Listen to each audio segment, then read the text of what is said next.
आप जितने भी लोग शिव महापुराण की कथा को श्रवण कर रहे हैं, चाहे पंडाल में बैठकर सुन रहे हो, चाहे आस्था चैनल पर, चाहे फेसबुक यूट्यूब पर कथा सुन रहे हो, आपके मन में अगर विश्वास रखकर कथा श्रवण कर रहे हो तो ये निश्चित है कि शिव विश्वास के रूप में आपका कार्य करेंगे।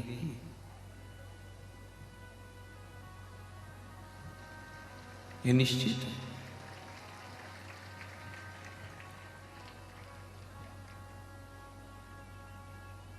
शिव के मंदिर, शिवालय में पहले तो एक बात अच्छे से जान लो कि शंकर का मंदिर नहीं होता, शिवालय होता है। क्या होता है? शिवालय। शिव के मंदिर का बार बार अगर गुणगान आए तो आपको समझ लेना है कि वो मंदिर नहीं है, वो शिवालय है।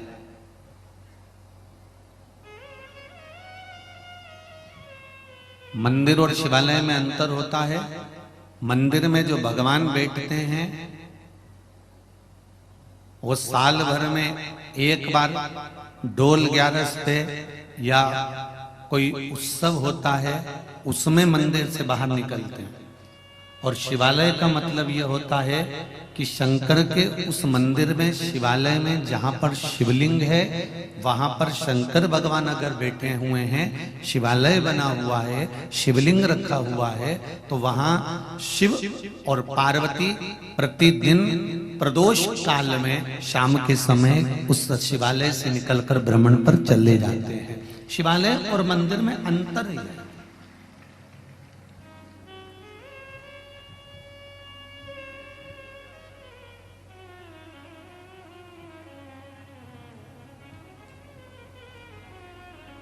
मंदिर और शिवालय में एक अंतर और भारी है। मंदिर का मतलब होता है मन के अंतर्गत परमात्मा की मूर्ति को स्थापित कर लेना।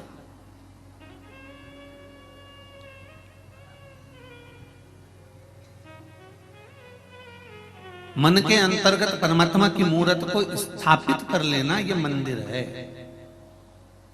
और शिवालय का मतलब होता है कि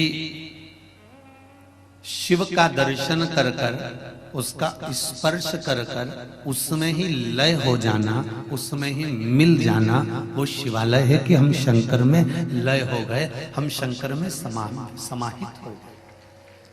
अब हमारे भीतर ना काम बचा, ना लोभ बचा, ना अहंकार बचा, ना वासना बची, ना तृष्णा बचा, ना कुछ हमारे भीतर है। हम तो शिव के हैं और शिव हमारा है।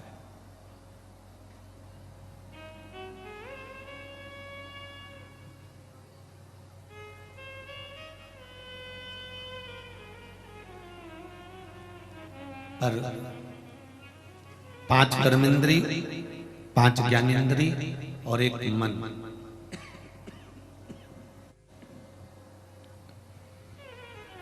इन 11 इंद्रियों में जो मूल है वो है मन रूपी इंद्रिय। सागर वाले जरा सावधानी से सुनिएगा कथा के स्मरण को कि मन रूपी इंद्रिय अगर एक बार परमात्मा तक पहुंच गई तो बाकी की ये 5 कर्मेंद्रियां हैं, 5 ज्ञानेंद्रियां हैं, ये फिर भटकती नहीं है, फिर ये सीधे परमात्मा की ओर।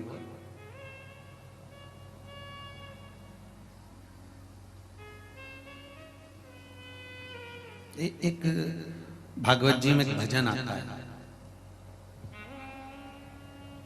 उद्धव जी महाराज का। महाराज, उसमें एक लाइन आती है बड़ी सुंदर। महाराज,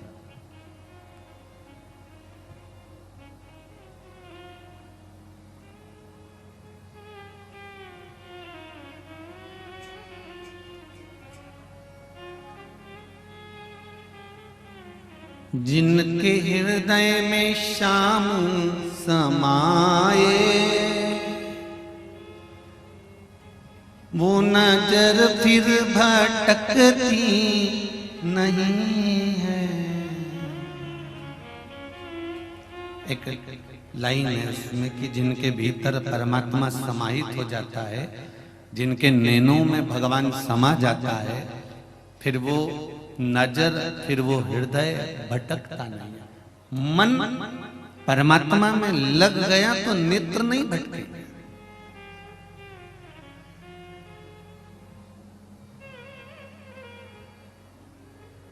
जो असल में है मस्ती में डूबे, उन्हें क्या परवाह जिंदगी की।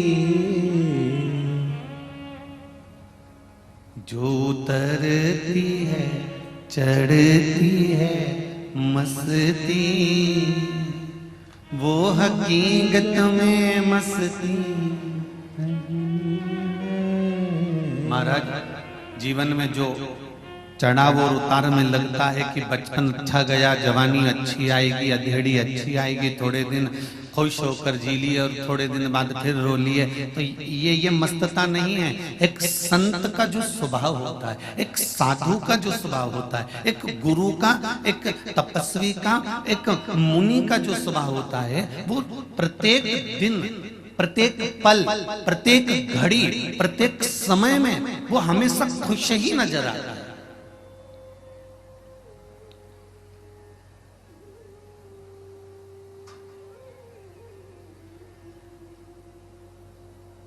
उसमें उसको प्रसन्नता नजर आती है, उसके पास में उसको सुख, बस वो उसका एक सुख है कि मुझे परमात्मा ने जो दिया है वो कम ना दिया है, मुझे जो सुख मिला है वो कम ना मिला है, मुझे जो आनंद मिला है वो कम ना मिला है, जो मिला वो बहुता में मिला है।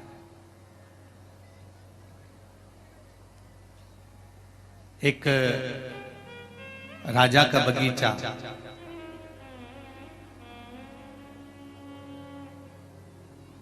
और राजा के बगीचे में बहुत सारे फल लगे। रोज राजा आता था तो माली उनको फल टोकनी में भरकर दे देता था। आज राजा नहीं आया तो माली ने सोचा कि फल लेकर मैं ही चले जाता। माली ने टोकनी में जो अच्छे फल थे, जो माली को अच्छे लग रहे थे, उसने वो भर लिए और भरकर ले जाकर राजा के चरणों में रख दिया। महाराज, आज ये बगीचे के फल। राजा माली से फल की टोकनी लेकर साइड में रख लिया, नृत्य देखता रहा और उस फल में से उठा उठाकर माली को फल मारता रहा।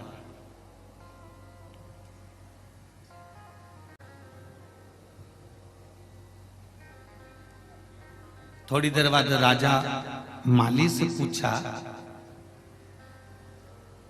आप जा रहे हो? हाँ। कुछ बोलोगे नहीं? माली ने कहा, मुझे बोलना तो केवल मेरे भोलेनाथ जी से है कि उन्होंने मेरी बुद्धि अच्छी रखी और आज जो मैं फल लेकर आया उस फल में मैं अंगूर लेकर आया, नारियल लेकर नहीं आया।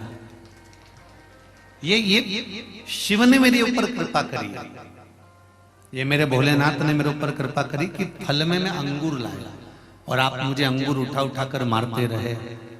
अगर मैं नारियल लेकर आ जाता, श्रीफल लेकर आ जाता और आप मुझे वो फेंक कर मारते तो शायद मेरा सिर ही फट जाता, इतने नारियल अगर मुझ पर पड़ते। जीवन में अगर दुख आ रहा है, जीवन में अगर दुख आ रहा है और वो दुख धीरे धीरे कर कर अगर कट रहा है, वो दुख धीरे धीरे कर कर समाप्त हो रहा है, तो आप परमात्मा को धन्यवाद देना चालू करना कि तेरी कृपा से यह हुआ है जो मेरा दुख धीरे धीरे कट रहा है और मालूम नहीं पड़ रहा। प्रतिदिन भगवान से कहते रहा करो कि भगवान मुझे दुख देना तो एक साथ मत देना, मुझे कष्ट देना तो एक साथ मत देना।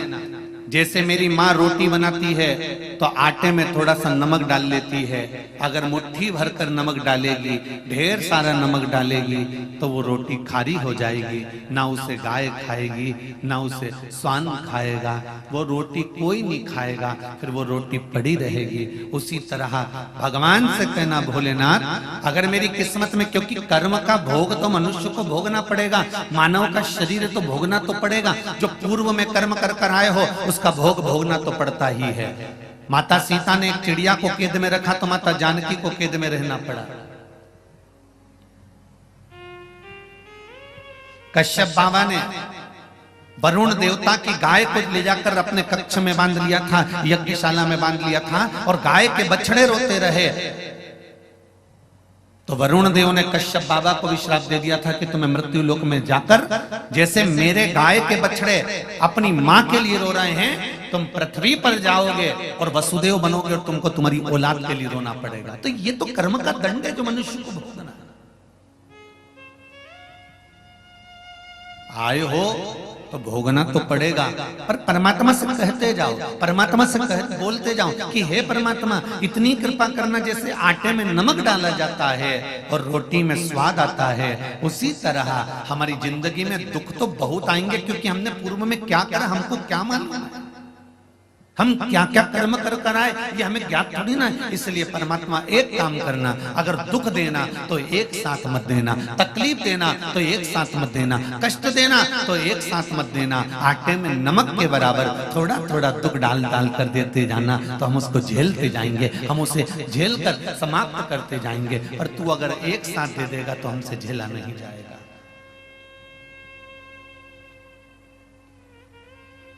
एक साथ मत देना।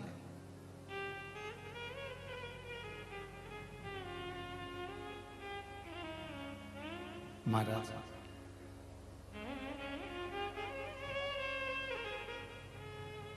तेरी कृपा होगी तो हम उस दुख को झेल लेंगे।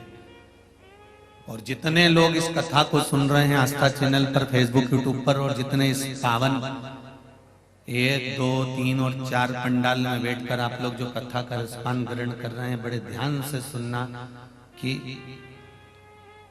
दुख को अगर परमात्मा देता है तो दुख झेलने की सामर्थ्यता भी परमात्मा ही देता है, कोई दूसरा नहीं दे सकता।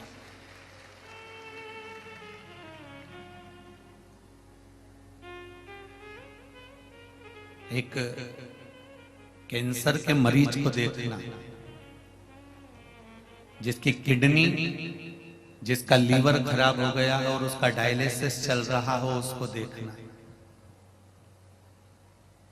उसका पूरा शरीर, आधे से ज्यादा कैंसर मरीज का शरीर पूरा गल गया होता है, ऑपरेशन पर ऑपरेशन, ऑपरेशन पर ऑपरेशन होते रहते हैं, और वो फिर भी श्वास लेता रहता है। बोलो सही है कि गलत है? किसी कैंसर के मरीज को देखो,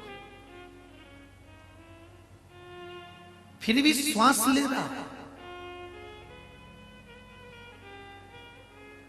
जिसकी लीवर किडनी गड़बड़ हो गई हो, डायलिसिस चल रहा हो, शरीर बेकार हो गया, पानी भी पिएगा तो नाप कर पिएगा, भोजन भी करेगा तो तोल कर करेगा कि इतना ही खाना है, इससे ज्यादा नहीं, पानी भी पीना है तो इतना पीना है, इससे ज्यादा नहीं, इतना ही भोजन ग्रहण करना है, इतना ही पानी पीना है, ये फल नहीं खाना, ये चीज मत खाना, लौकी की सब्जी खाना बिना उसको बगरे हुए, बड़ी साधारण सी जिंदगी, फिर भी श्वास चल रही है।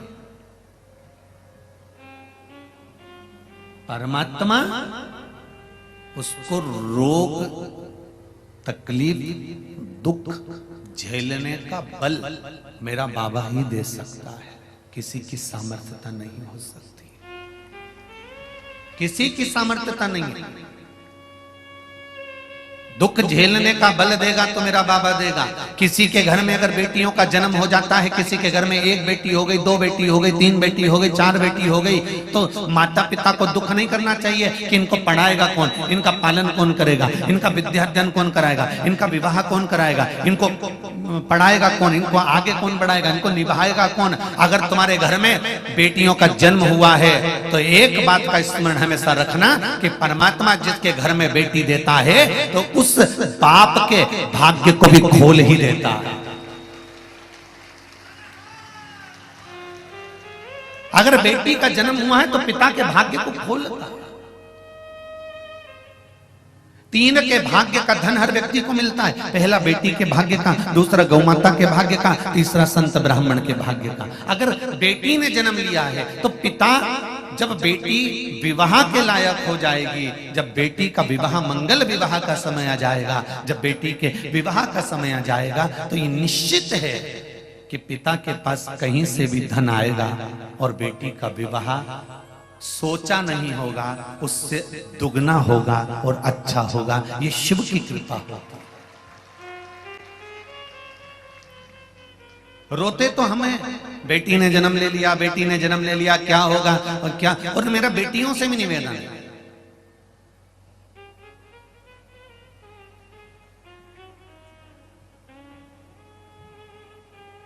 जन्म देने वाला अगर वो परमपिता परमात्मा है तो तुम्हें निभाने वाला भी परमपिता परमात्मा ही होगा, कोई दूसरा नहीं हो सकता।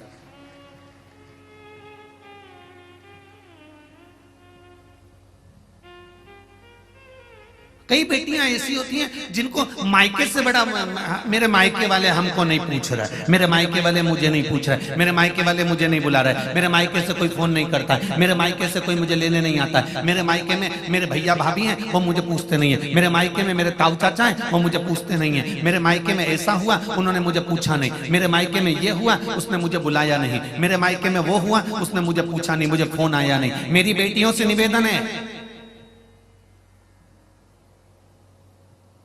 जितनी तुम्हें मायके से आस रहती है कि मायके वाले तुम्हें पूछें, तुम्हें मायके वाले बुलाएं, तुम्हें मायके वाले हम बुलाते रहें, तो शंकर भगवान की कथा का स्मरण करना।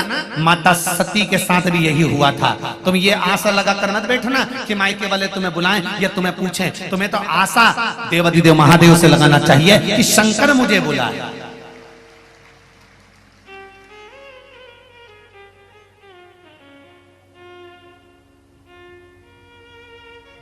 दुनिया वालों से अगर आस लगाओगे तो आस टूटेगी, पर महादेव से आस लगाओगे तो वो जिंदगी में कभी नहीं टूटेगी और महादेव उसको निभाएगा, जरूरी है, निश्चित है। आस अगर परमात्मा से लगाई जाए तो वो निभती है, आस अगर संसार से लगाई जाए तो वो टूटती है।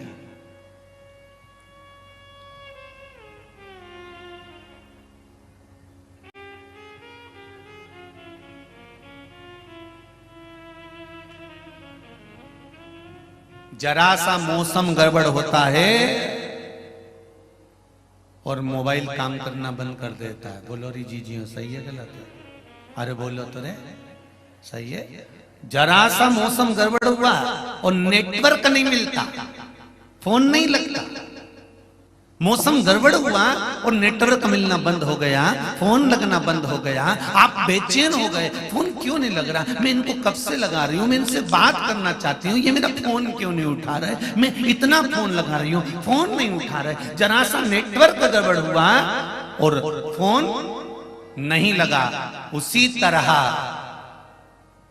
ये मन का नेटवर्क भी जब गड़बड़ हो जाता है, अहंकार में, अभिमान में, लोभ में, वासना में, तृष्णा में, जब इसका नेटवर्क मौसम गड़बड़ कर देता है, अहंकार इसका नेटवर्क गड़बड़ कर देता है, तो ये मन भी परमात्मा से बात नहीं कर पाता, फिर इसका भी मौसम गड़बड़ हो गया, फिर ये भी नहीं लग पाता।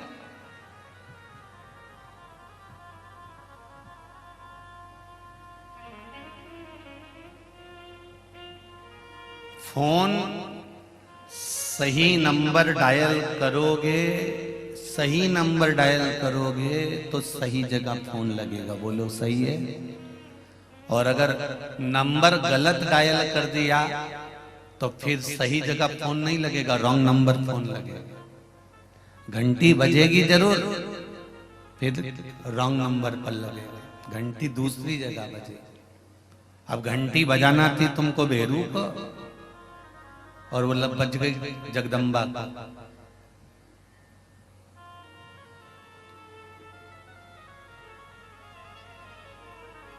नंबर सही डायल करोगे तो घंटी भी सही जगह बजेगी। उसी तरह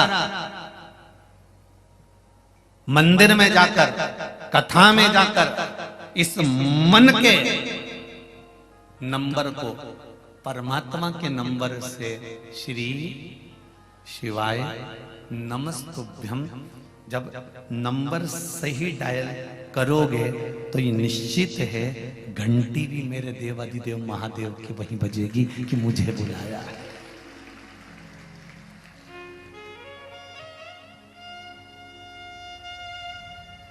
नहीं तो तुम लोटा लेके पानी का घर से गई तो थी, शिवजी के मंदिर पहुंची भी थी, और शंकर जी के मंदिर में पहुंचने के बाद तुमने लोटा भर के पानी भी चढ़ाया, पर महाराज घंटी लगी नहीं है, पहुंची नहीं है। पशुपति व्रत भी करे, हमने ये भी उपाय करा, हमने वो भी उपाय करा, हमने ये भी करा, वो भी करा, उसके बाद भी अगर काम नहीं हो रहा तो समझ लेना कि घंटी सही जगह नहीं जा रही है और रॉन्ग नंबर डायल करा जा रहा है। कहीं नेटवर्क गड़बड़ हो रहा है, अहंकार या विश्वास नहीं हो पा रहा कि ऐसा करने से ऐसा होगा, विश्वास नहीं हो रहा होगा, भरोसा नहीं हो रहा होगा।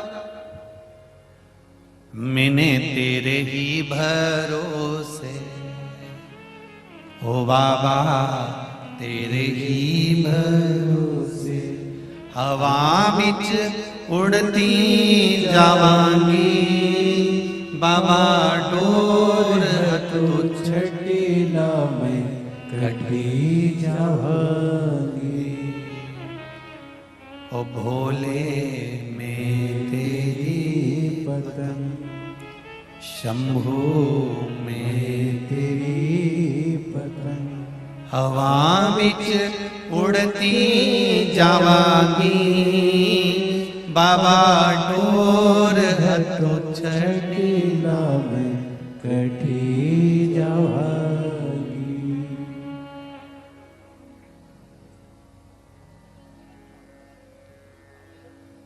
भगवान इस मन के नंबर को परमात्मा के सही नंबर से हमें जोड़ना है।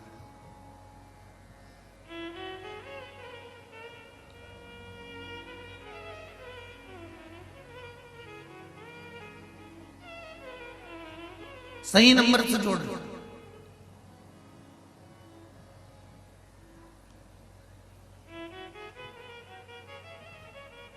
आप में से कितने लोग हैं जो मोबाइल चलाते हो तो आंख बंद कर लेते हैं? अरे बोलो तो जम के। मोबाइल चला रहे हो और आंख बंद करके बैठे हो तो मोबाइल चलाओगे तुम? इससे तो बंद करके पटक दोगे, कौन चलाएगा? रख दो।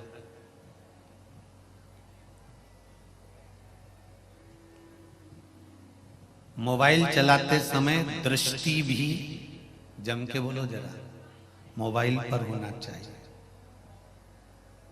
एक एक शब्द जो तुम टाइप कर रहे हो ना, मोबाइल पर चैटिंग कर रहे हो, एक एक शब्द पर तुम्हारा ध्यान होना चाहिए कि क्या लिख रहे हो। काका जी कैसे हो? लिखते लिखते एक मात्रा भी, एक शब्द भी गड़बड़ हो गया, लिख रहे थे क्या कर रहे हो, और एक शब्द भी गड़बड़ हो गया तो लिखा जाए कहां मर रहे हो, शब्द का गड़बड़ हो जाए।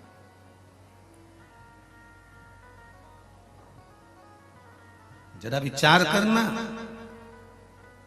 मोबाइल पर चैटिंग करते समय, लिखते समय, देखते समय तुम्हारी दृष्टि, तुम्हारा मन, तुम्हारा चित्त तुम्हारी वृत्ति उस मोबाइल पर टिकी हुई है। फिर मम्मी आवाज लगा रही है, ले चाय पी ले, आ रहा हूं 2 मिनट बस, आ ही रहा हूं। जब तक तुम्हारा मैसेज पूरा नहीं हो जाता तुम वहां से उठ के जाते ही नहीं। चैटिंग पूरी होना चाहिए।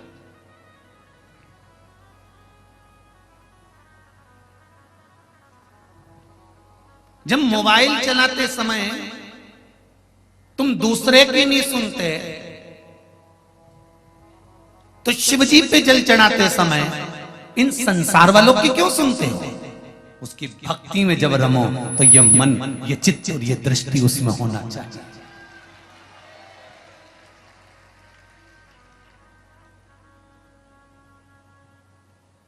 दिल तुमसे लगा बैठे जो होगा देखा जाएगा, तुम्हें अपना बना बैठे जो होगा देखा जाएगा।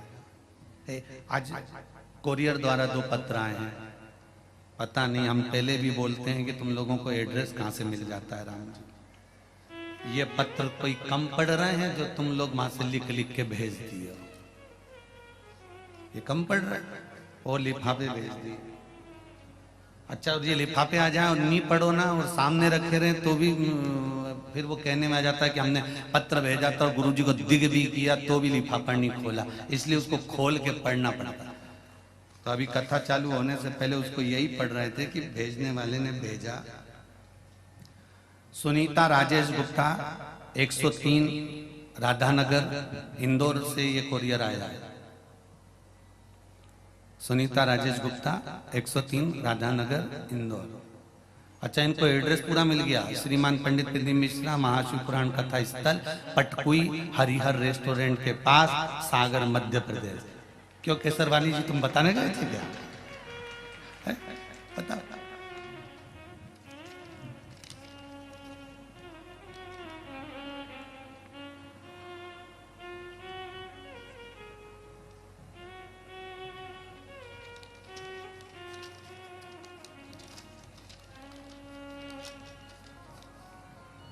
सुनीता राजेश जी गुप्ता, आप अगर कथा सुन रहे हैं तो आपका पत्र प्राप्त हुआ है। मेरी छोटी बेटी अमेरिका से एमएस कर रही है। कई कंपनी में इंटरव्यू दे चुकी थी पर सफलता प्राप्त नहीं हुई। फिर एक बड़ी कंपनी का इंटरव्यू कॉल आया। मैं उसे शिव पुराण के बारे में बताती रहती थी। आप मेरे लिए एक प्रार्थना करो। गुरुदेव, जो उपाय शहद और बेलपत्र वाला उपाय बच्चे को करने वाला मैंने अपनी कामना कर कर बेटी के लिए स्वयं किया, गुरुदेव बाबा की ऐसी कृपा हुई कि वो शहद और बेलपत्र का उपाय मेरी बेटी को 190 बच्चे में से सबसे ज्यादा पैकेज पर मेरी बेटी को नौकरी मिल गई। अब लोग कहते हैं कि बेलपत्री पर शहद लगाने से कौन सा लाभ मिलता है, उनको यह पत्र भेज देना ले जाके एक बार अच्छे से। दूसरा, मेरी बड़ी बेटी शिवानी जिसका जन्म महाशिवरात्रि का है, बाबा की पुत्री है जो कि अमेरिका में कार्यरत है। उसने मुझे कहा मुझे जॉब बदलना है। मैंने पशुपतिनाथ के व्रत और हैदराबाद वाली कथा इसी कामना से सुनी। टीवी के सामने बैठकर हैदराबाद की कथा मैंने इसी कामना से सुनी, बाबा की ऐसी कृपा बरस जाए। और बाबा की कृपा से दुनिया की सबसे बड़ी कंपनी फेसबुक का एक कठिन इंटरव्यू मेरी बेटी ने निकाल लिया। मैं क्या बखान करूं बाबा का, और उसकी भी जॉब दूसरी कंपनी में लग गई। ये शिव की कृपा, ये शिव की उदारता। एक पत्र और आया है, वो भी लिफाफा देख लो, नहीं तो बाद में कहेंगे कि हमारा लिफाफा नहीं खोला।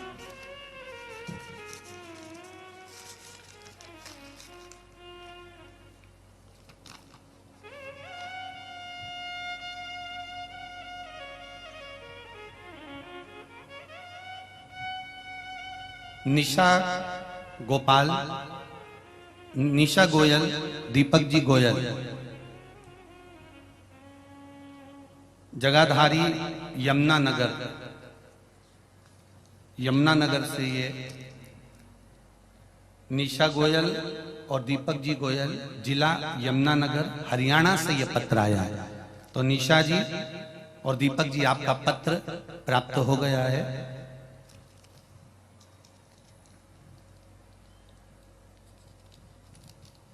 हमने पहली कथा रुद्राक्ष महोत्सव की दिल से सुनी थी, तब से हमने आपसे जुड़ गए थे। गुरुदेव, मेरे पति 12 महीने सोमवार का व्रत करते हैं।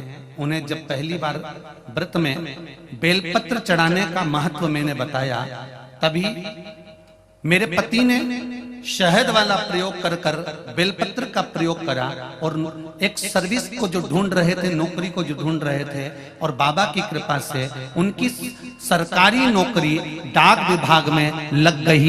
ये शिव जी को धन्यवाद देने के लिए पत्र लिखा है। ये सबसे पहला पत्र हम आपको भेज रहे हैं। बाबा की कृपा,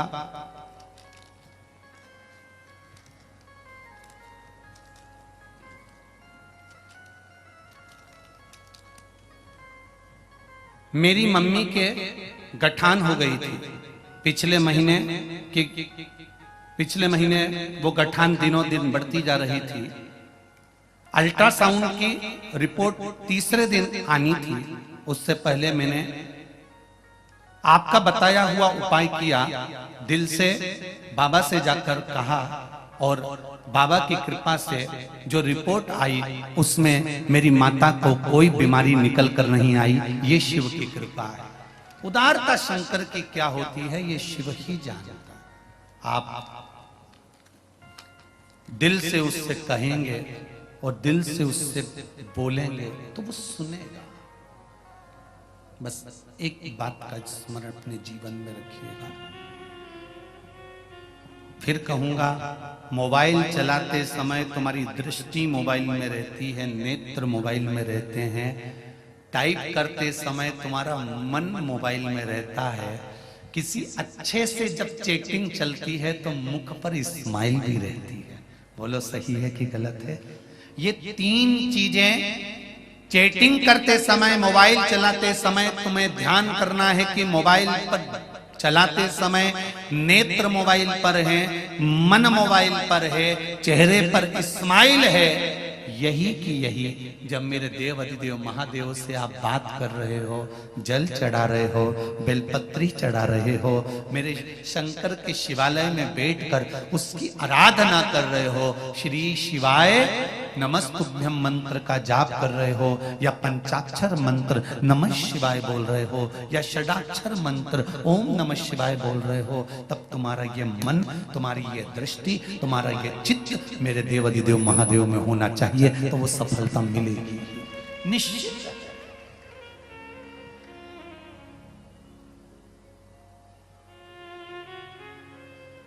कुछ बोलना चाहते हो? थोड़ी बाद में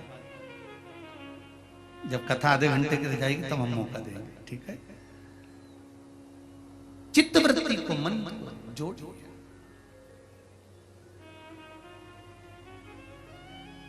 जब मन चित्त शिव में लग जाए तो फिर जीवन भटकना छूट जाए।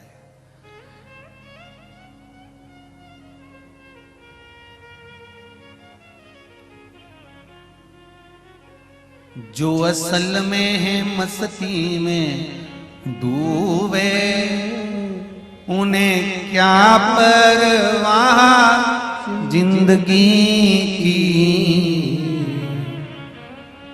जो उतरती है चढ़ती है मस्ती, वो हकीकत में मस्ती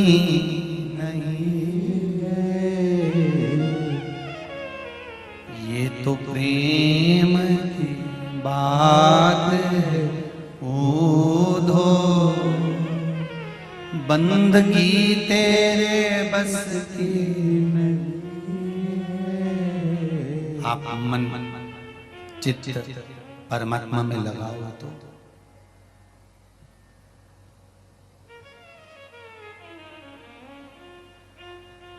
मंदिर जाते हो आप लोग?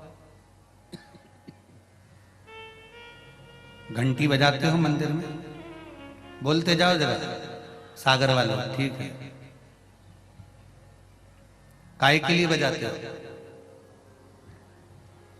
मंदिर में जाके घंटी क्यों बजाई जाती है?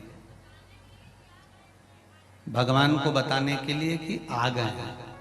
अच्छा, वारी जिज्जियों गजब।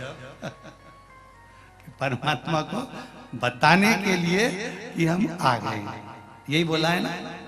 ठीक है।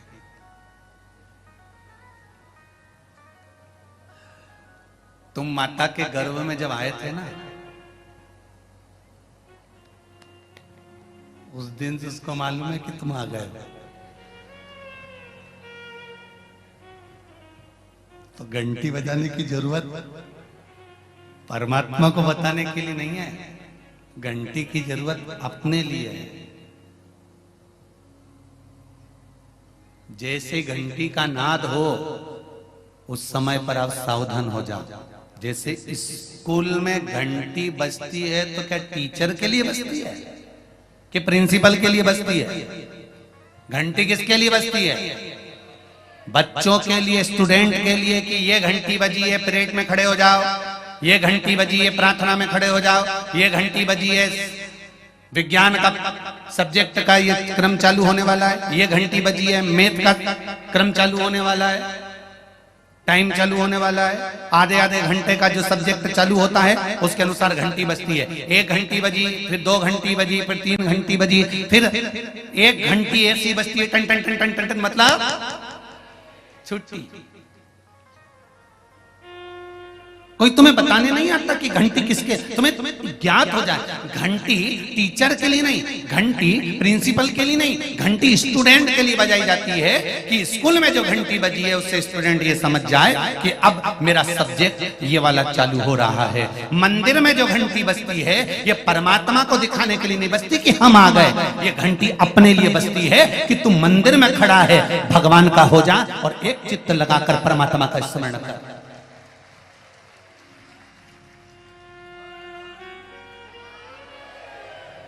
ये घंटी अपने लिए बजी है कि हम परमात्मा के दरवाजे पर आए हैं और परमात्मा में हमारा चित्त लगाना है। जिज्जियों अच्छे से सुन लेना, घंटी बजाकर हमें भगवान से नहीं कहना कि हम आ गए हैं। ये कोई घर थोड़ी ना है। भगवान को तो माता के गर्भ में जब हम आ गए थे, उस समय से माता के गर्भ में जब हम पहुंचे थे, उस समय से परमात्मा को मालूम है कि तू संसार में जन्म लेने वाला। और देखो, तुम साहूकार बनोगे कि चोर बनोगे ये भी उसको मालूम है।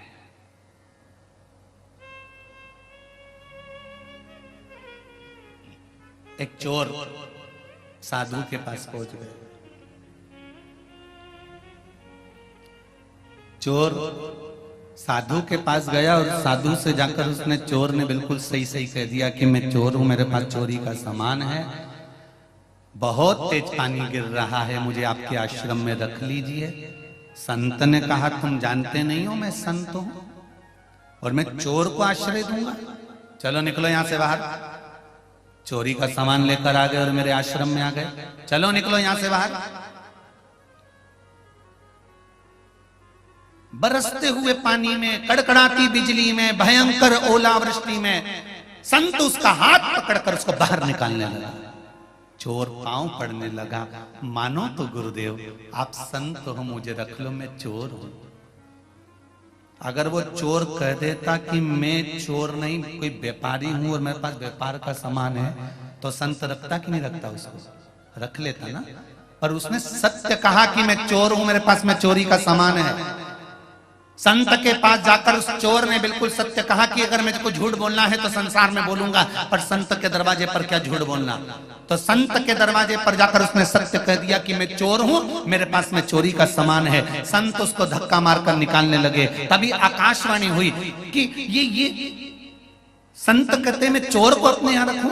इतने में आकाशवाणी होती है और भोलेनाथ जी कहते हैं, रे संत रे साधु, तुझे तो अब मालूम पड़ा कि ये चोर है। मुझे तो इसके जन्म पर मालूम था कि ये चोर बनेगा, तुझे अब मालूम पड़ा तो तूने अपनी कुटिया से, अपने आश्रम से निकाल दिया। मुझे इसके जन्म पर मालूम था कि यह चोर बनेगा, तो भी तो मैंने अपने मृत्यु लोक में इसको रखा, संसार में रखा क्योंकि मुझे मालूम है ये चोर बनेगा तो भी मैं इसको रख रहा हूं, क्योंकि है तो मेरा ही, ये है तो मेरा। हम परमात्मा को घंटी बजाकर ये ना जताएं कि हम तुम्हारे यहां आए हैं, तो भगवान भी कहेगा तो एहसान करने आए, लोटा भर के पानी चढ़ाने आए। हमें भगवान को बताने के लिए घंटी नहीं बजाना है, हमको अपने मन की एकाग्रता के लिए, मन के केंद्र के लिए, मन की स्थिरता के लिए जब घंटी बजाई जाती है, घंटी के नीचे खड़े होकर घंटी को बजाया जाता है। जब उसकी ध्वनि निकलती है तो उससे श्रवण शक्ति से एकाग्रता का भाव जागृत होता है और परमात्मा के सामने हम खड़े होते हैं। तभी इस मन को केंद्रित करने का एक फल हमारे सम्मुख में होता है। हमें मन को केंद्रित करना है।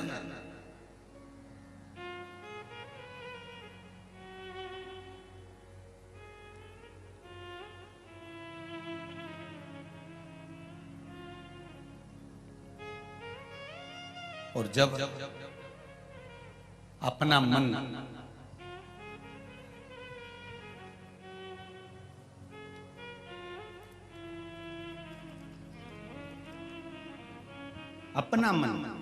जब परमात्मा की भक्ति में केंद्रित होता है, तब जीवन का सुख प्राप्त होता है। भगवान शिव की कथा कहती है, जीवन का सुख, जीवन का एक आनंद परमात्मा के श्री चरणारविंद। महाराज जब भगवान के चरणों का रस तत्व एकाग्र चित्ता से, एकाग्र आनंद से हम प्राप्त करते हैं तो जीवन का सुख अपने आप मिलने लगता है। श्री शिवाय नमस्तु। पहले भी कहा है, इस मंत्र का जाप जब जब शिव महापुराण में आए तब एकाग्र चित्त होकर थोड़ी देर बैठ कर भगवान से हृदय लगाकर मंत्र बोलने के बाद अपने दिल की बात भगवान से कह दो, तो अगली जब कथा होगी तो तुम भी वहां पहुंचे मिलोगे कि बाबा ने हमारी कामना पूर्ण कर दी। उससे ये मंत्र नहीं है, ये बाबा से कहने का एक आनंद है, बाबा से अपनी मन की बात कहने का एक सुख है। श्री शिवाय नमस्तुभ्यं। श्री शिवाय नमस्तुभ्यं। श्री शिवाय नमस्तुभ्यं। श्री शिवाय नमस्तुभ्यं। श्री शिवाय नमस्तुभ्यं। बाबा से अपने मन की बात कहना एक सुंदर तरीका है।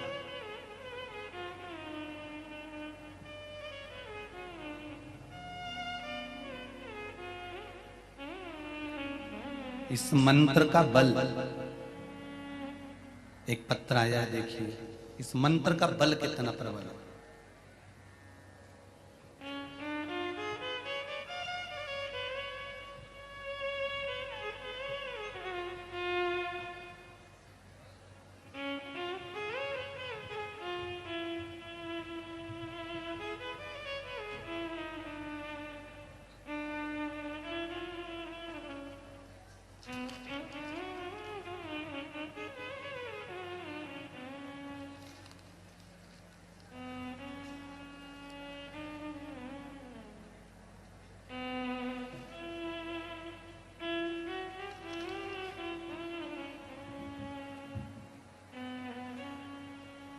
मीरा श्रीवास्तव नहीं, मीरा श्रीवास ग्वालियर से आई हैं, कहीं बैठी हैं, हाथ हिलाएंगे। हर हर महादेव।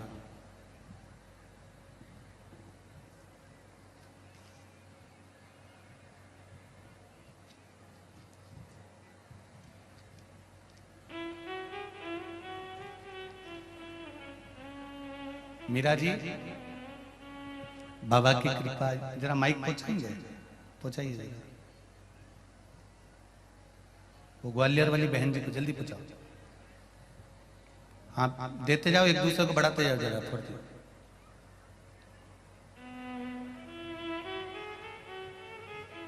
मीरा जी श्रीवास ग्वालियर से हैं। ब्रेन ट्यूमर हो गया था, कुछ ही दिनों में वह इतना बढ़ गया कि मेरे स्कूल के स्टाफ वाले भी मुझ पर हंसते थे। हाँ जी, कहाँ से आई हैं दीदी? ग्वालियर से गुरु श्री शिवाय नमस्तुभ्यम, श्री शिवाय नमस्तुभ्यम। आप ग्वालियर की रहने वाली हैं? क्या बोले? ग्वालियर से रहने वाली हैं? ग्वालियर से है, डीडी नगर में रहती हूँ। डीडी नगर में रहते हैं। क्या नाम है दीदी आपका? मीरा श्रीवास। मीरा श्रीवास। आपने इसमें लिखा है, सबसे पहले तो अपने पत्र के ऊपर ही लिख दिया, 2 दिन में ब्रेन ट्यूमर का इलाज बाबा के पास। जी गुरुदास। ये शंकर भगवान बड़ी कृपा करे हैं और आपके चेहरे की स्माइल और प्रसन्नता भी बताती है। क्या प्रॉब्लम हो गया था? पता नहीं, यहाँ पे गुरुजी बहुत बड़ा फोड़ा सा हो गया था जी, कि सब लोग मुझे देख के हंसते थे जी। लेकिन मैंने घर पे आए तो मेरे बेटा बहू बोलने लगे कि श्री शिवाय नमस्तुभ्यम का जाप करो, उससे ही आपको बोले बाबा ठीक कर दे जी।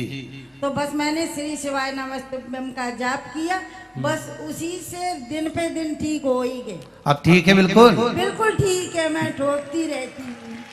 सिर ठोक के बताओ जरा एक बार। सिर ठोक लिया? हाँ, इसे ठोक लिया। अब तो तकलीफ नहीं है? नहीं, कुछ बस तो नहीं। ब्रेन ट्यूमर गया, बाबा था ना, ऑपरेशन उसने अंदर के अंदर कर दिया। हर हर बैठ जाइए। श्री शिवाय नमस्तुभ्यम। बड़ा सुंदर भाव आपने व्यक्त करा। एक पत्र और है। अर्चना कन्नौजिया गोपालगंज सागर से हैं। कहीं बैठी हैं अर्चना जी? आप ही हैं? दोनों हाथ हिला दो एक बार। हर हर महादेव। शिव पुराण सुनने का अनुभव आपको बताएं तो मेरी बहन ने शिव पुराण कथा की लिंक मोबाइल पर भेजा, फिर टीवी पर आस्था चैनल पर देखना प्रारंभ किया। इसके पहले मैंने 4-5 महीने से बहुत तकलीफ में थी। मुझे बाय और सिस्ट ग्लैबिल्डर में पित्त शाप में स्टोन हो गया था। सोनोग्राफी में मालूम पड़ा बहुत दर्द होता था। गुरुजी करीब 4 से 5 डॉक्टरों को दिखा चुकी थी पर कुछ आराम नहीं लगा था। डॉक्टर्स बोलते थे आराम नहीं लग रहा है तो ऑपरेशन करा लीजिए। इसी बीच में कथा सुनी। लास्ट में एक डॉक्टर को दिखाया और दिखाने के बाद 3 बेलपत्र वाला प्रयोग और बाबा की कृपा से 3 दिन डॉक्टर की दवाई ली और बाबा शंकर भगवान पर 1 लोटा पानी चढ़ाना प्रारंभ किया। बेलपत्र लाकर शिव जी पे चढ़ी हुई खाना प्रारंभ करा। बाबा की कृपा से मेरा स्टोन बाहर निकल गया। अब मैं ठीक हूँ। बैठो बहन। श्री शिवाय नमस्तुभ्यम। हर हर महादेव। बैठिए। शिव कृपा इसी को कर।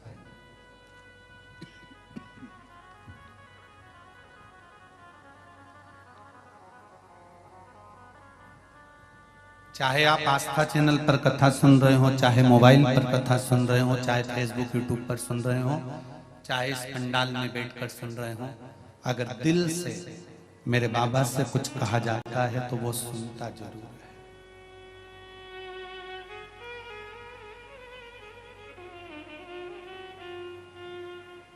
स्कूल की घंटी बच्चों के लिए बजाई जाती है कि समय पर वो ध्यान लगाकर पढ़े। मंदिर की घंटी भक्त के लिए बजाई जाती है, जो घंटी बजा रहा है उसके लिए बजाई जाती है कि आप बाबा पर विश्वास कर कर उसका स्मरण करें तो जीवन का सुख प्राप्त अवश्य होगा। अकाल मृत्यु वो मरे जो काम करे चंडाल का, काल उसका क्या बिगाड़े जो भक्त हो महा काल का। जो शिव का उपासक होता है उसको भय नहीं होता।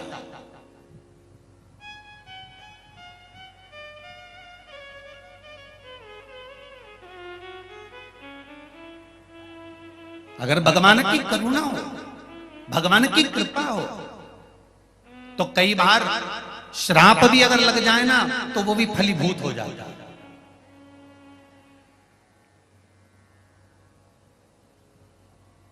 नल और नील को लगा क्या था? श्राप ही तो था।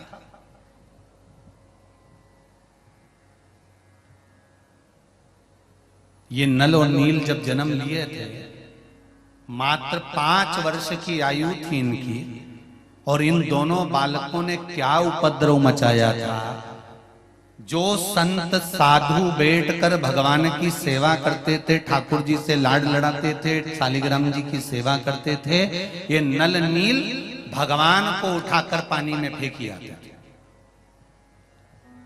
अब जरा देखिए, संत जिस आसन पर बैठकर भजन करते थे उस आसन को उठाकर वो पानी में फेंकी आते थे। अब आसन तो रोज बदला नहीं जा सकता ना।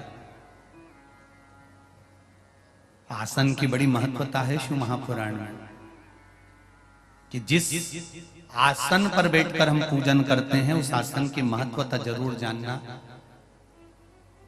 किसी दूसरे के आसन पर बैठकर अगर हम तप करते हैं, साधना करते हैं, पूजन करते हैं, तो जिसका वो आसन रहता है अपनी साधना का पूरा फल उस आसन वाले के पास पहुंच जाता है। इसलिए पूजन करते समय अपना खुद का आसन होना चाहिए, और अगर आसन नहीं है तो भगवान शंकर का नाम लेकर बैठो और शिव की पूजन कर कर स्मरण कर कर फिर जाइए। पर दूसरे के आसन पर बैठकर तब साधना नहीं कर।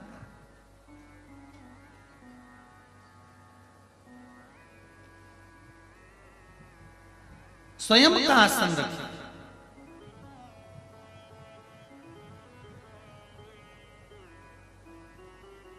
आसन की भी बड़ी महत्वता होती है।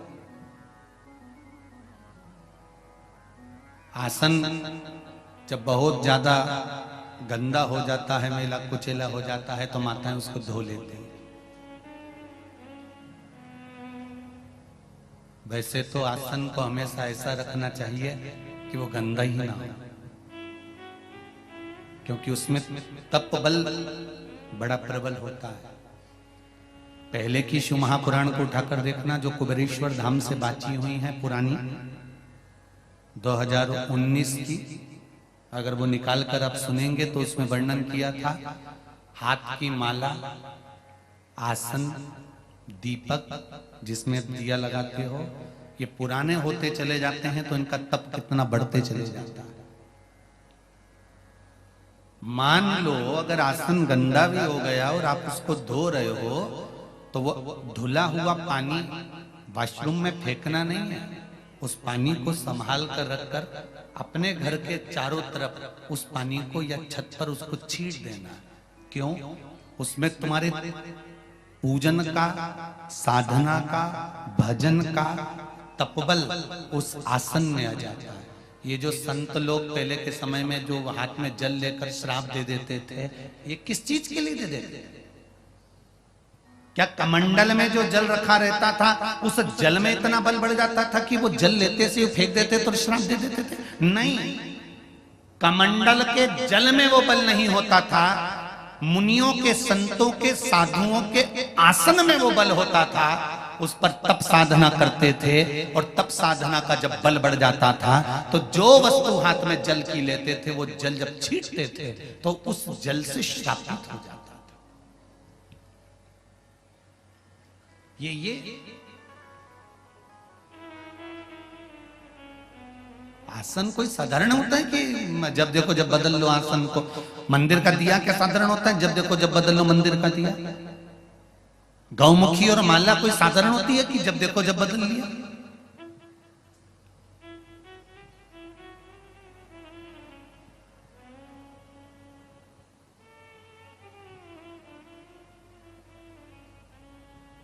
जैसे माला की मूलता है, तुलसी की माला अगर आप जप रहे हो तो उसमें मन का रुद्राक्ष का नहीं होना चाहिए।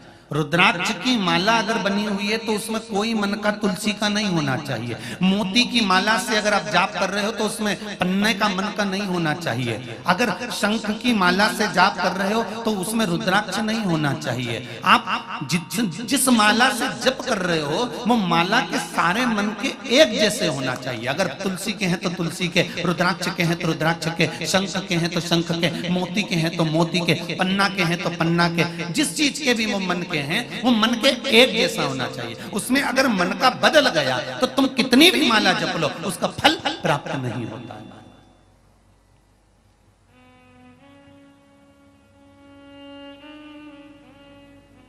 एक जैसा मन का होना चाहिए, उसका फल 1000 गुना हमें प्राप्त हो जाएगा।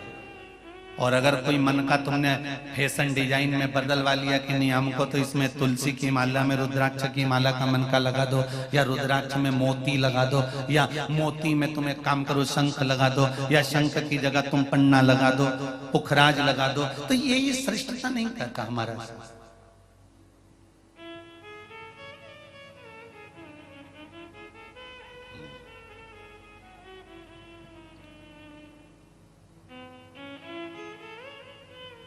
अपने आसन की श्रेष्ठता को रखिए। महाराज नल और नील क्या करते थे? इनको कोई आशीर्वाद नहीं मिला था। कई लोग कहते हैं कि इनको आशीर्वाद था कि वो पत्थर को फेंकेंगे और पानी में तैर जाएगा। नहीं नहीं नहीं नहीं, ये दोनों बालक 5 वर्ष की अवस्था में आए और 5 वर्ष की अवस्था में इन्होंने संत, साधु, सन्यासी, तपस्वी, साधक, उपासक जितने भजन करने वाले होते थे इनका आसन, कमंडल, सामान सब ले जाकर समुद्र में, नदी में, तालाब में फेंक देते थे। और जब वो पानी में डूब जाता था संत ढूंढते थे तो ये दोनों बड़े खुश होकर नाचने लगते थे। इनको बड़ी प्रसन्नता होती थी। ये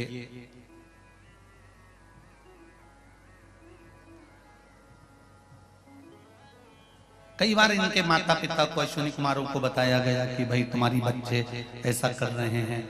अब बच्चों को समझाया अभी पर बच्चे माने नहीं तो क्या करें। खूब समझाया, खूब कहा।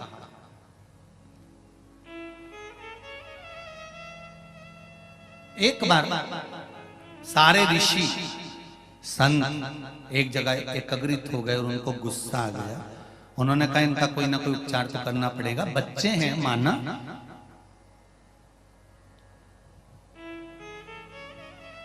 गलती करें बच्चे, पर गलती जैसी गलती करें तो चल जाए, पर बच्चे जब कोई छोटी सी चींटी जा रही है और छोटा सा बच्चा उस चींटी को मार रहा है और माँ प्रसन्न हो रही है तो ये माँ की गलती है। कोई चींटा निकल कर जा रहा है, चींटे को अगर बच्चा मार रहा है और मां प्रसन्न हो रही है तो ये माता की गलती है।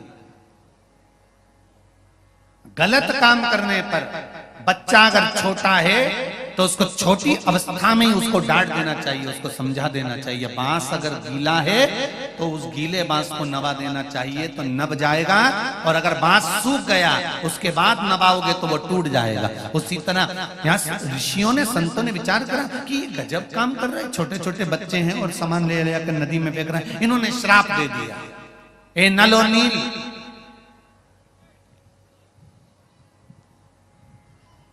हम तुम दोनों को श्राप देते हैं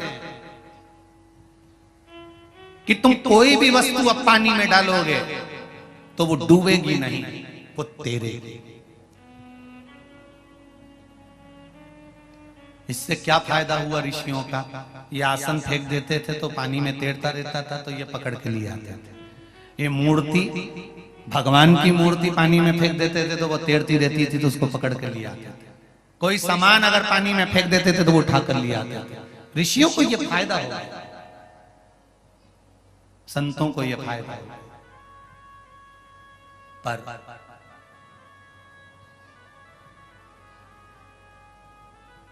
श्राप भी अगर भगवान की शरणागति में पहुंच जाता है ना तो वो श्राप नहीं रहता, वो वरदान हो जाता है। वो श्राप नहीं रहेगा, फिर वो वरदान हो गया। और वही हुआ। नल और नील को श्राप लगा था कि जो पानी में फेंकोगे वो पानी में तैरेगा, डूबेगा नहीं।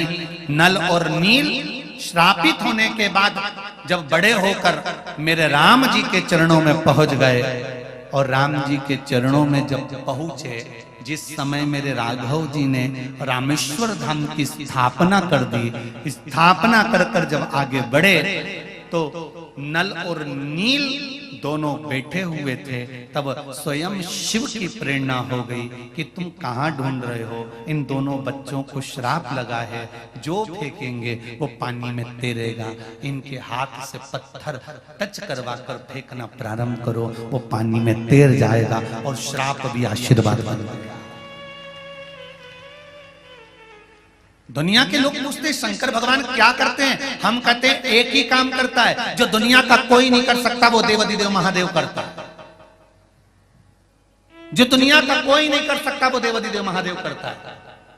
जब आखिरी में डॉक्टर भी फेल हो जाते हैं, डॉक्टर भी कह देते हैं अब परमात्मा के हाथ में है, जब डॉक्टर भी कह देते हैं कि अब हमारे हाथ में नहीं भगवान के हाथ में है, तब वो दूसरा कोई भगवान तुम्हारे पलंग के पास में अगर कोई खड़ा होता है, वेंटिलेटर के पास खड़ा होता है, आईसीयू के रूम में कोई होता है, ऑक्सीजन लगी है, आंखों में से पानी बह रहा होता है, बॉटल लगी है, बीपी चेक हो रहा है, शुगर चेक हो रही है, सब तुम्हारे रिश्तेदार कोई भी वेंटिलेटर के पास नहीं होगा, कोई रिश्तेदार आईसीयू के अंदर नहीं होगा, कोई रिश्तेदार तुम्हारे पलंग के पास में नहीं होगा, डॉक्टर सबको बाहर निकाल देंगे। तब उस जगह पर केवल एक होगा, जो तुमने एक लोटा पानी शंकर को चढ़ाया है, वो महादेव तुम्हारे सिराने खड़ा होगा। तुमने जिस शिव की आराधना करी है, तुम जिस शंकर के मंदिर जाती हो, शंकर की आराधना करती हो, पशुपति व्रत करती हो, शिव की आराधना में डूबे रहती हो, एक बेलपत्र चढ़ाती हो या चावल का दाना चढ़ाती हो या शंकर पे चढ़ी हुई बेलपत्र उठाकर धोकर फिर चढ़ाती हो, वो शिव तुम्हारे सिराने मिलेगा और तुम्हारा व्हील पावर मजबूत करता रहेगा। क्यों घबराता है? अभी वो बहन जी ने, ग्वालियर वाली ने कहा ट्यूमर हो गया था, दिखने लगा था, लोग हंसने लगे थे, स्टॉप हंसने लगा था, ये क्या हो रहा है? तब कौन आया?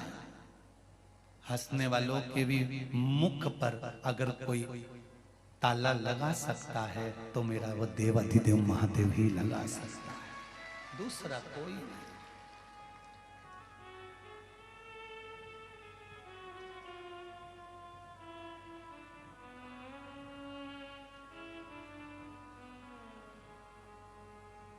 कोई दूसरा नहीं। इसीलिए कहते हैं महाराज उसका स्मरण हमारे ओम नमः, जम के बोलिए शिवाय, ओम नमः शिवाय। पंचाक्षर षडाक्षर मंत्र के अंदर पंचाक्षर मंत्र है नमः शिवाय, षडाक्षर मंत्र है ओम, साथ में बोलिए ओम नमः शिवाय। इस षडाक्षर मंत्र की मूलता क्या है? ओम में ब्रह्मा विष्णु महेश, ओम में 3 अक्षर सामने प्रकट हो जाते हैं, आ मा, आ उ मा। ब्रह्मा बोलिए, ब्रह्मा विष्णु और कौन है? महेश। ये ओम के अंदर। अब नमः जो संबोधन है,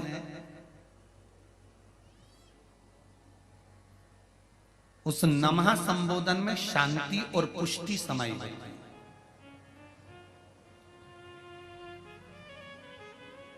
नमः का मतलब है नमन। ब्रह्मा विष्णु और महेश ये ओम हो गए और हम इनको नमन करते हैं, अर्थात इस नमः शब्द में शांति भी है, पुष्टि भी है, नमन भी है। अब बचा शिवाय। शिवाय में आद्य शक्ति जगदम्बा है, शिवाय में ब्रह्म शक्ति है,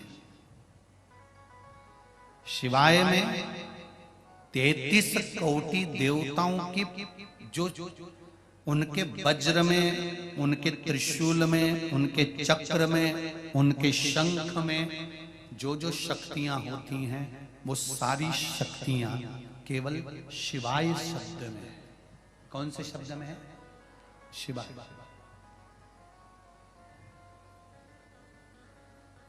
केवल शिवाय शब्द।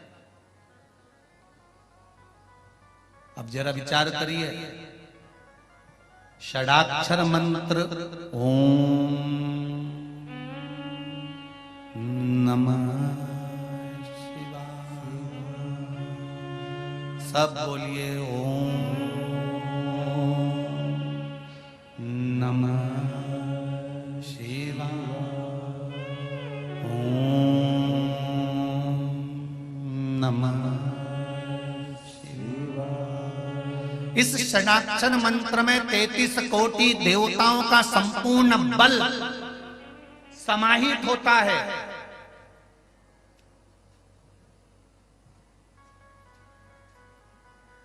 जैसे शंकर भगवान पे चढ़े हुए जल का बल, जब शिवलिंग से जल नीचे उतर कर आता है, जमीन पर आता है, नाली से बाहर निकलने लगता है, जल।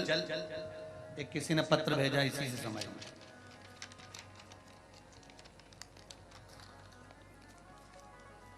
ये शिवलिंग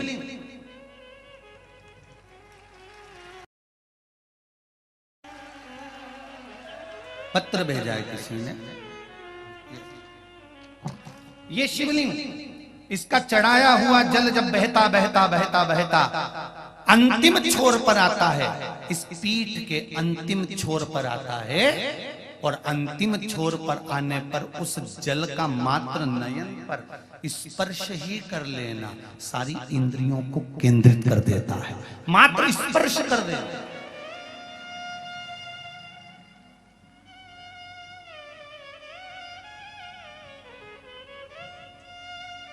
चढ़ाए हुए जल का भाग बहता बहता आया और पीठ पर से अंतिम छोर पर आया है, अंतिम छोर, और उसका मात्र स्पर्श मात्र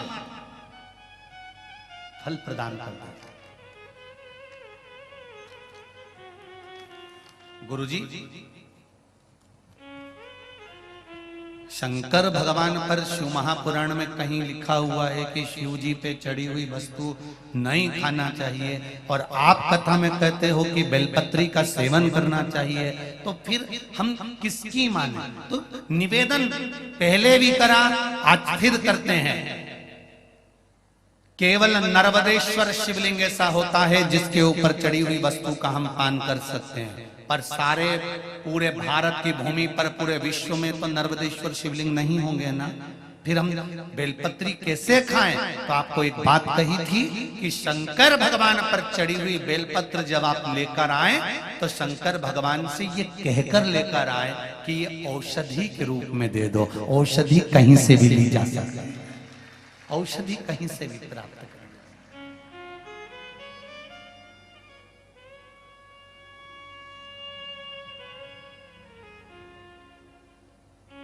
उस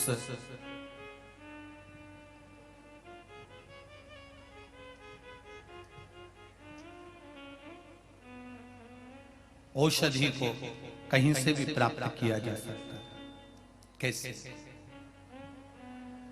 जैसे भोजन में 3 दोष होते हैं। कितने दोष होते हैं? 3। जिसके घर में पुरानी माताएं हैं, बुजुर्ग माताएं हैं, और बुजुर्ग अगर पुरुष हैं, बूढ़ी माताएं हैं, तो वो जानती हैं। पहले मट्टी का रसोई घर होता था, मट्टी का चूल्हा होता था, एक इतनी बड़ी एल्युमिनियम की भगोनी होती थी, उसमें पोता पड़ा हुआ होता था, एक कपड़ा पड़ा हुआ होता था। जब भोजन बन जाता था तब कपड़े को भिगोकर पूरे चौके पर उसको फेर दिया जाता था। बोलो रीजी जी, सही है कि गलत? जो पुरानी माताएं वो जानती हैं।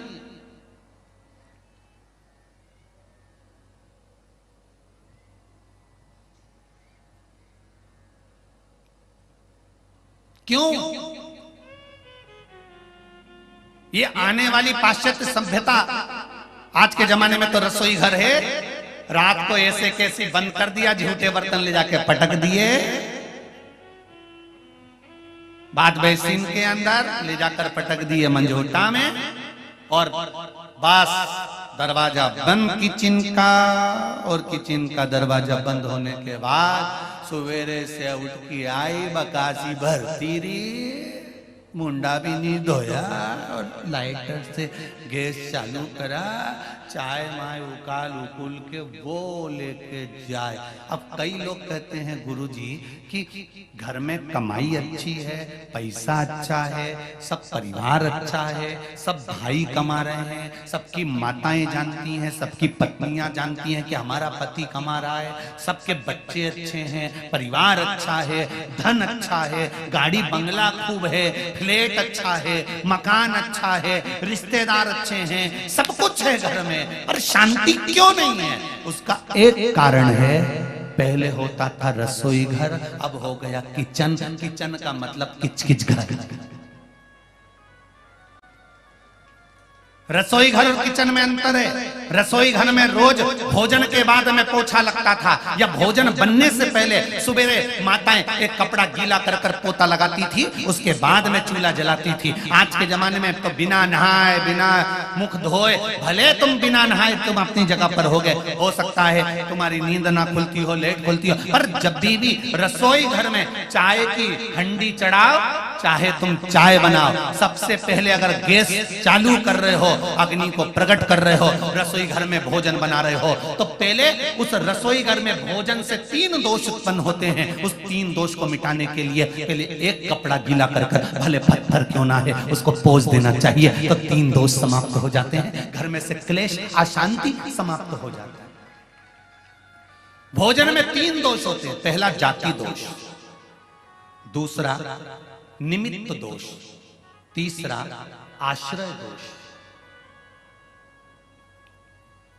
कौन कौन से 3 दोष हैं? पहला जाति दोष, दूसरा निमित्त दोष, और तीसरा आश्रय दोष।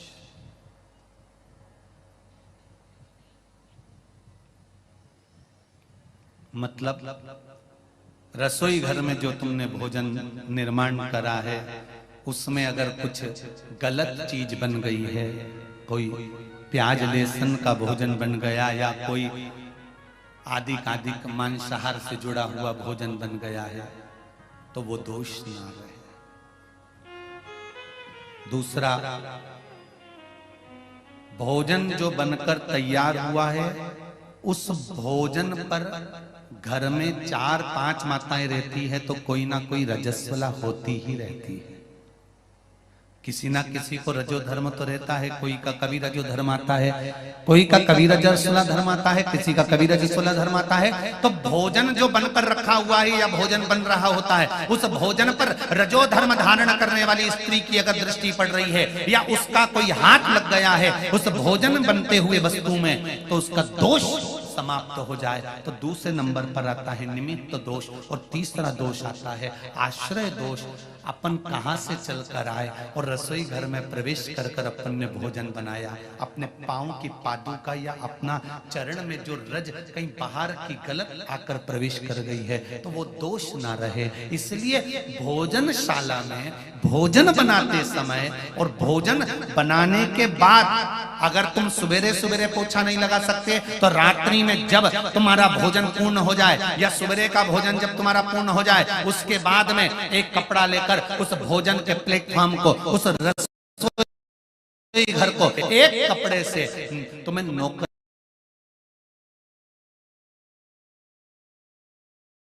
उस रसोई घर में जहां अन्नपूर्णा निवास करती है, उस रसोई घर में अगर पूरे परिवार को एक जैसा लेकर चलना है, अशांति नहीं चाहते हो, भाइयों में क्रोध नहीं चाहते हो, पूरा परिवार प्रेम से रहना चाहता है, तो धन से ज्यादा उस पोछे पर ध्यान देना पड़ेगा कि भोजन होने के बाद एक कपड़ा फेरा जाए।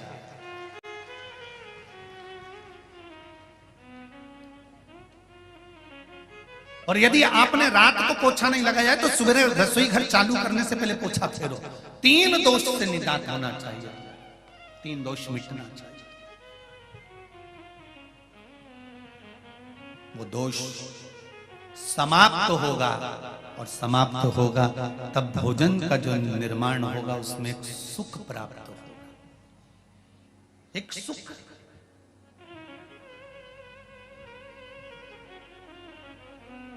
और भोजन बनाते समय आपका चित्त, वृत्ति, मन तीनों भगवान के उस भोजन भाग में होना चाहिए। हिटलर की एक बात याद रख लें,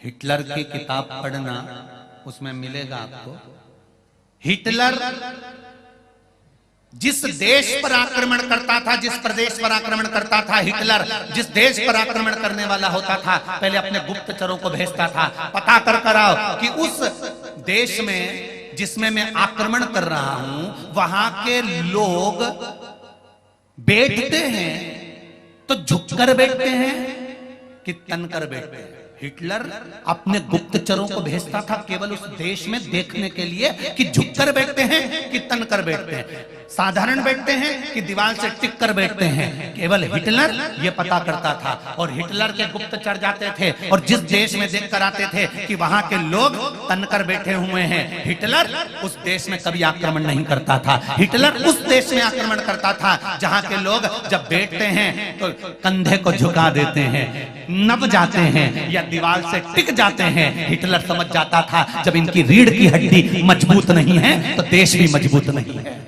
और हिटलर आक्रमण कर देता था।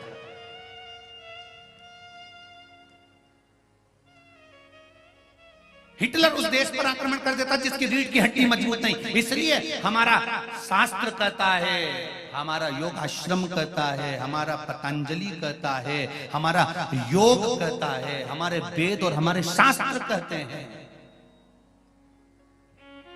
कि शिव की आराधना करते समय, शंकर का भजन करते समय, शिव आराधना में लगते समय, शंकर को जल चढ़ाते समय शिव का पंचाक्षर मंत्र, षडाक्षर मंत्र या श्री शिवाय नमस्तुभ्यम बोलते समय आपकी चित्त वृत्ति और आपकी रीढ़ की हड्डी एकदम सटीक होना चाहिए। और शंकर से गुणानुवाद करते समय, भगवान का भजन करते समय आपका हृदय उस परमात्मा में रमा होना चाहिए, चित्त रमा।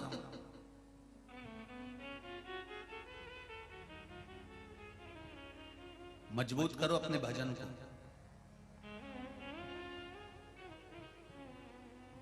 शिव कथा कह रही है महाराज, आप चित्त वृत्ति से जो भगवान का भजन करते हो उसका फल अवश्य प्राप्त होता है, ये निश्चित है।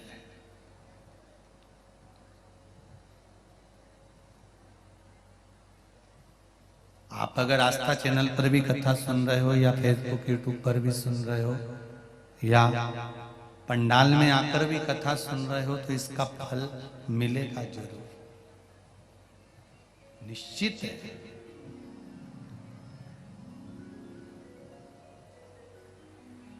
जमीन में से अगर पानी चाहिए तो 30 फीट इधर खोद लो, 40 फीट उधर खोद लो, 50 फीट उधर खोद लो, इधर बोर लगवा लिया 100 फीट का, उधर बोर लगवा लिया 150 फीट का, ऐसे पानी निकलने वाला नहीं है।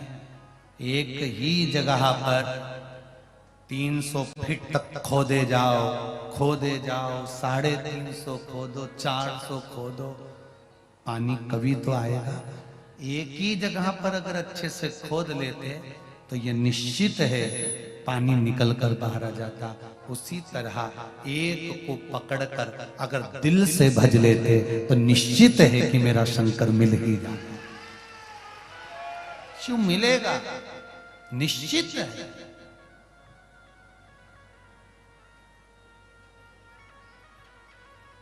उसको पाना कठिन नहीं है। तारकासुर ने एक वर मांगा था और तारकासुर ने वर मांगा था कि अगर मरूं तो शंकर भगवान के पुत्र द्वारा मरूं। शिव के पुत्र द्वारा, भगवान शंकर के पुत्र द्वारा मेरे प्राण छूटना चाहिए। इंद्र कहते मेरा आसन चले गया, सिंहासन चले गया, कोई कहता है मेरी सत्ता चली गई, कोई कहता है मेरा वैभव चले गया, कोई कहता है मेरा राशि ठाट चले गया, कोई कहता है मेरा यहाँ का राज्य चले गया। भगवान ब्रह्मा जी के पास जाकर कहा, ब्रह्मदेव ये बताओ कि ये तारकासुर मरेगा कैसे, क्योंकि तारकासुर ने इंद्र का सिंहासन भी ले लिया, तारकासुर ने देवताओं का सिंहासन भी ले लिया, अब ये सिंहासन वापिस मिलेगा कैसे?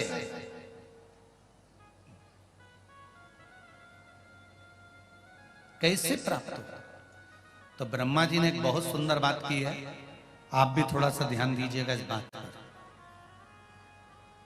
सभी लोग इस बात पर जरूर ध्यान देना कि ब्रह्मा जी ने एक शब्द कहा, ब्रह्मदेव ने कहा, इंद्र तुम्हारा सिंहासन काय से गया? तारकासुर ने आक्रमण करा और तुम्हारा सिंहासन गया, तुम क्या कर रहे थे? इंद्र कह रहे थे मैं अप्सराओं का नृत्य देख रहा था। गरुण वरुण तुम्हारा सिंहासन गया, तुम क्या कर रहे थे? हम अपने कार्य में मस्त थे। बहुत ध्यान देना महाराज इस विषय पर। भगवान जब तुम्हारा हाथ पकड़े और भगवान तुम्हारा जब हाथ पकड़कर तुमको कीचड़ से बाहर निकाल रहा हो, दुख से बाहर निकाल रहा हो, तुम्हारे को उन्नति की सीढ़ी पर ले जाकर जब छोड़ रहा हो, उस समय पर तुम्हारा अहंकार तुम्हारे सामने नहीं आना चाहिए, तो तुम बाहर निकल जाओगे। और अगर अहंकार आ गया, लोभ आ गया, तृष्णा आ गई तो मुश्किल है। मैयर गए हो दर्शन करने? अच्छा,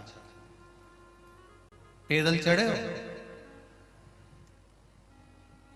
चढ़ते समय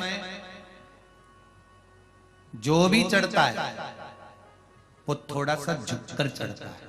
ये शरीर चढ़ते समय अपने आप थोड़ा थोड़ा झुक जाता है, बोलो सही है कि गलत है? और उतरते समय शरीर झुकता है क्या? पांव नीचे रखो तो कड़क रहना पड़ता है, झुके कि लुढ़के?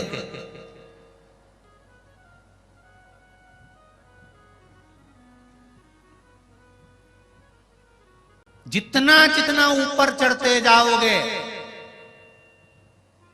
माता रानी के दर्शन करने के लिए जितने ऊपर चढ़ते जाओगे, उतना शरीर को झुकाना पड़ता है और शरीर झुकता है। क्यों? क्योंकि उन्नति की सीढ़ी पर वही चढ़ सकता है जो जिंदगी में झुकना जानता है।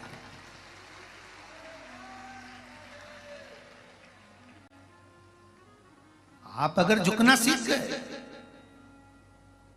आपने अगर अपने शरीर को नम्रता का भाव प्रकट कर लिया, अपने हृदय में नम्रता का भाव प्रकट कर लिया, मैयर वाली माता के शिखर पर चढ़ रहे हो, मैयर वाली माता के ऊपर दर्शन करने जा रहे हो, शारदा भवानी का दर्शन करने जा रहे हो, चाहे सलकनपुर वाली माता का दर्शन करने बिजासन का जा रहे हो, चाहे देवास वाली माता का चामुंडा का दर्शन करने जा रहे हो, चाहे वैष्णो देवी का दर्शन करने जा रहे हो, चाहे ज्वाला देवी का दर्शन करने जा रहे हो, चाहे चिंतपूर्णी, चाहे मनसा, चाहे चामुंडा का दर्शन करने जा रहे हो, चाहे कालका का दर्शन करने जा रहे हो, ऊपर अगर माता का दर्शन करना है, ऊपर अगर चढ़ना है, तो शरीर थोड़ा सा झुककर चढ़ोगे, झुककर चलोगे तो ऊपर चढ़ते चले जाओगे। और अगर अकड़ में चढ़े तो थोड़ी देर में पीछे की पीछे टपक जाओगे।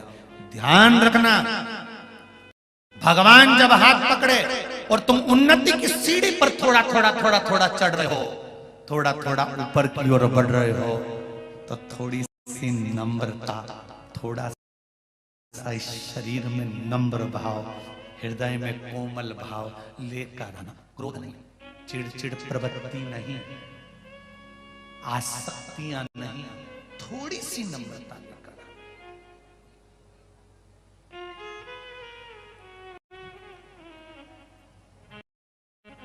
शरीर में सबसे पहले सांस छोड़कर जाते हैं दांत। किसी किसी का तो पूरा सोफा सेट ही निकल गया है। शरीर में सबसे पहले सांस छोड़कर जाते हैं दांत, और शरीर में सबसे आखिरी तक टिकने वाली है जीवान। दांत इसलिए सांस छोड़ देते हैं क्योंकि अकड़ते रहते हैं, कल्ले ठट की तरह बने रहते हैं। और जीवन इसी आखिर तक टिकती है कि उसमें कोमलता होती है, लचीलापन होता है, नम्रता होती है। जिसमें नम्रता जीवान की तरह होगी वो आखिरी तक मजबूत बना रहेगा और टिका रहेगा। आखिरी धन, संपदा, सत्ता, बहुत ध्यान देना, धन, संपदा और तीसरे नंबर पर बोला है, जम के बोलो जरा, सत्ता, कुर्सी, पद, प्रतिष्ठा कब तक टिकी रहती है? जब तक आपके भीतर नम्रता रहती है। आप अगर दूसरे के दुख को देखकर दुखी हो रहे हो, दूसरे के सुख को देखकर सुखी हो रहे हो, तो आपकी सत्ता बरकरार रहेगी। और वरना तुमने अपनी क्रोध की हिटलरगिरी प्रारंभ कर दी, क्रोध चालू कर दिया तो वो सत्ता गई, अहंकार चालू कर दिया तो वो सत्ता, वो वैभव, वो धन गया, उसकी कोई मूलता नहीं।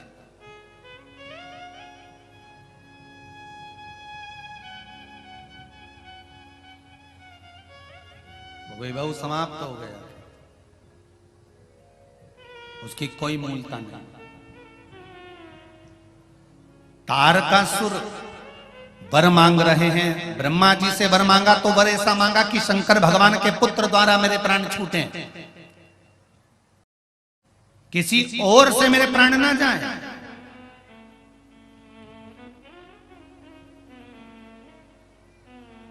कारण क्या है? मरना सबको है, मृत्यु सबकी आना है, पर ऐसे ही खाता खाता मरी गया तो वो तो नरक गया, और जो भगवान का भजन गाता गाता मरी गया वो तो परमात्मा की शरण गया। अंतर तो है, दोनों में है। भगवान का भजन करते हुए, स्मरण करते हुए, नाम जाप करते हुए, मंत्र स्मरण करते हुए, श्री शिवाय नमस्तुभ्यम या पंचाक्षर या षडाक्षर मंत्र का स्मरण करते हुए गया, उसका सुख। अरे जरा एक बार समर्थ रामदास जी के शिष्य छत्रपति शिवाजी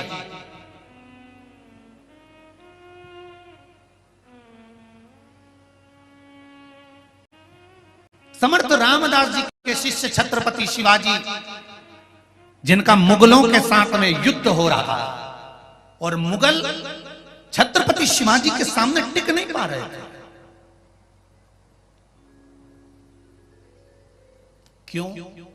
क्योंकि छत्रपति शिवाजी के गुरु समर्थ रामदास जी, और समर्थ रामदास जी ने जो भक्ति का बल छत्रपति शिवाजी को, जो मंत्र का